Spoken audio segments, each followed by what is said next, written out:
Good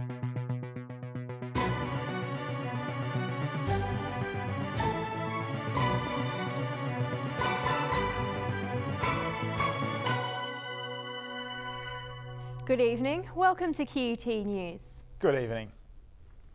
Queensland's Chief Justice has withdrawn from making judgment in an appeal by the convicted murderer of Daniel Morcombe. Justice Tim Carmody had been accused of potential bias by the defence, but at the start of today's court proceedings, Justice Carmody ended what he called a bizarre sideshow. Last year, Brett Peter Cowan was convicted of murdering the Sunshine Coast 13-year-old. He then lodged 2 appeals. His lawyers wanted Justice Carmody disqualified from delivering the appeal judgment. They argued there was perceived bias after he met with child protection advocate Hetty Johnston.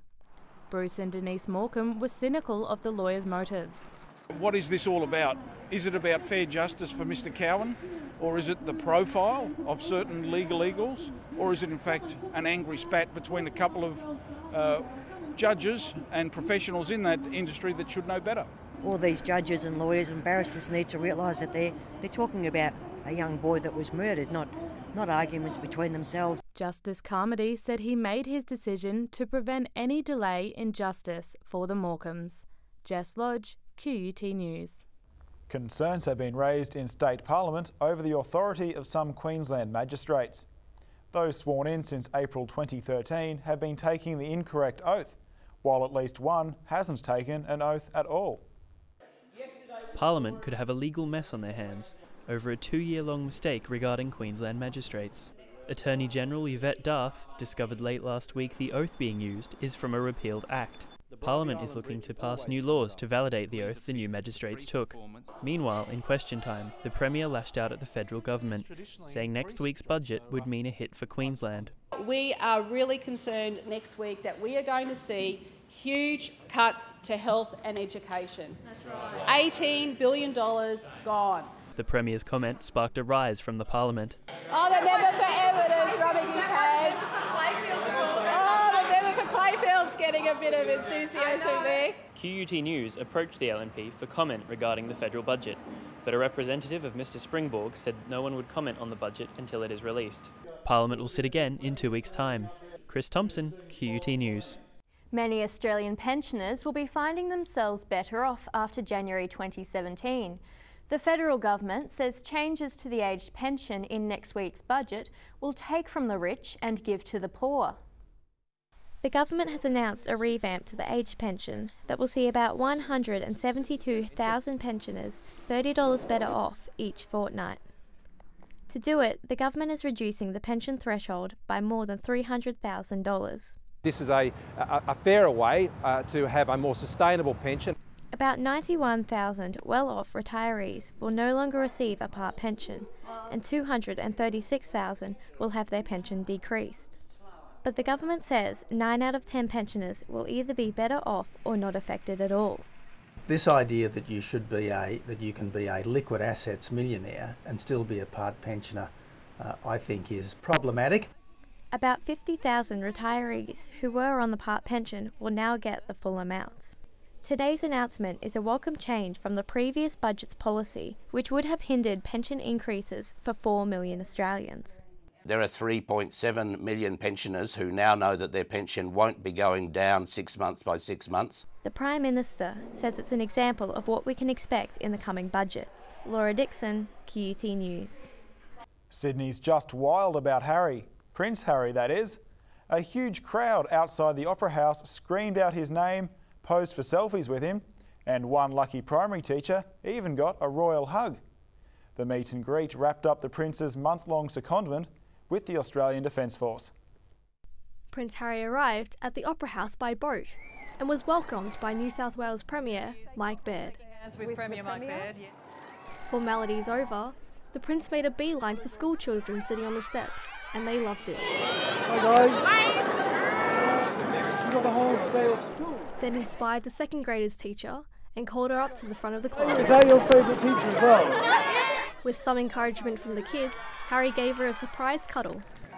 Then he moved to the hundreds of royal fans waiting behind barriers. He shook lots of hands. He stopped for photos.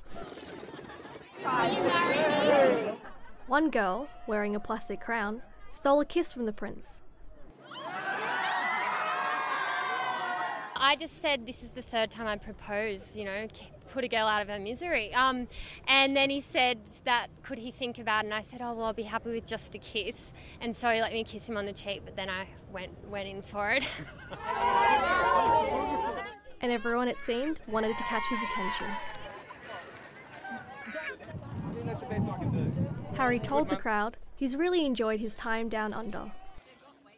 It's been fantastic, and actually it's really nice to have a chance to speak to members of the public as opposed to being locked in and working hard. The prince heads to New Zealand next, before returning home in mid-May, when he'll finally meet his newborn niece, Princess Charlotte. Rachel Yang, QUT News. Queensland's police service today honoured one of their own, Constable Sally Urquhart, who lost her life in the line of duty. Today marks the 10th anniversary since a small plane crashed at Lockhart River in the state's far north, killing all 15 people on board. A Transair flight en route to Cairns came down in rugged mountains. It was the worst aviation disaster in 50 years. Today, family and friends gathered at the Police Service Academy at Oxley, where the young constable began her career. Her work would take her to remote Aboriginal communities, leaving the city beat to help those up north. Sally was particularly successful in relating to the Indigenous ladies. As we know, some of the communities at that stage were afflicted by domestic violence at a pretty high level. Those here recalled memories of Sally, describing her as smart, down-to-earth and practical. She excelled at everything she did, never complained, and always disarmed people with that killer smile and winning conversation. Officials say her commitment to the service will never go unnoticed. She was well liked by her colleagues and by the community where she served, and I think that that's evidenced by the people who've come along to this celebration of her life today. A procession travelled along the Walk of Remembrance, where a plaque was unveiled. It wasn't just Sally who lost her life in the accident. 14 others, including the 2 pilots, also perished. Blue balloons were released, one for each victim. Dion Savage, QUT News. 150 Queenslanders are being honoured this week at awards ceremonies at Government House. The recipients include lifesavers, mining experts and everyday people. The awards recognise Queenslanders who've gone above and beyond for their state and their communities. Recipients were nominated by their peers and the Council for the Order of Australia. The Queensland Governor, Paul de Jersey, said those at today's ceremony are responsible for setting the tone of our society. You each add richly to the fabric of our state. Christy Ellis, 3-time World Ironwoman champion, received an award for her contribution to surf lifesaving. It's a wonderful honour. It has felt quite surreal right up until this morning. Many others were also humbled by the recognition. The services to the Indigenous community of Queensland. I've travelled the length and breadth of Queensland, so it's a great honour. One recipient has dedicated his life to the mining and resource industry. Discovering ore bodies is never easy, but the easy ones have been discovered, so the ones that are going to be discovered in the future are going to be much more difficult. He's now focusing on resource replenishment. While today's recipients were honoured for their achievements in the community, tomorrow the Governor will present awards to recognise acts of bravery. Kirsty Jarrett, QUT News. The very latest in digital technology went on show today at the Media Festival. Organisers say it's proof that Brisbane is fast becoming the leader of digital advances in Australia. IRL.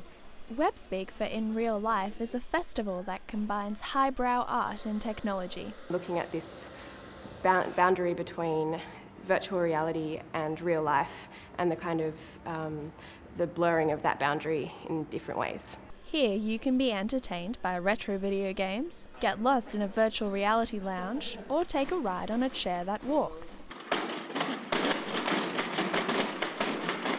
In all, 6 different exhibitors are showcasing their latest creations. Digital culture is so incredibly strong here. It's a really kind of forward-looking town. It's an environment where the traditional and the new age come together. With unusual partnerships with the State Library of Queensland and Symphony Orchestra, Brisbane Powerhouse and IRL are leading the way with new and interactive digital technologies. IRL Digital Festival runs until the 17th of May. Go save the world, Eagle One. We're counting on you. Roger that, Captain. Rebecca McDonough, QUT News. Time now for a look at the weather. Temperatures in the southeast today.